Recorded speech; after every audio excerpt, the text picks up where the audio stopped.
सत भई भेज देबो गे बहिनी तीरावा साने सावा मत छोड़िए गे बहिनी करमा बरतिया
बहिनी चुनारी सत भई हमारा ही देश बहिनी चुनारी सत भई भेज देबो गे बहिनी चुनारी कटोरावा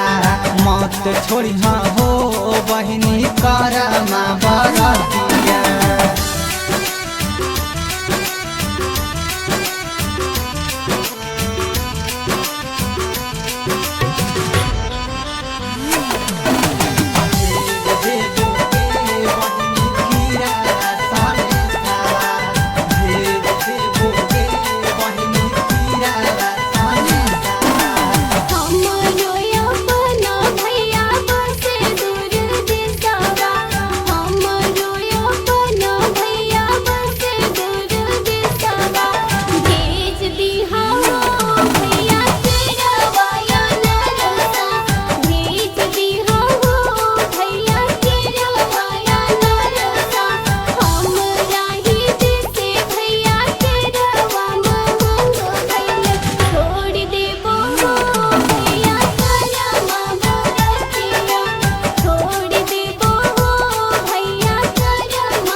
बहिनी केरावा सत भई हमारा ही देश बहिनी केरावा सत भई भेज देबो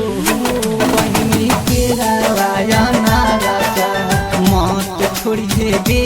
बहिनी करमा बरतिया।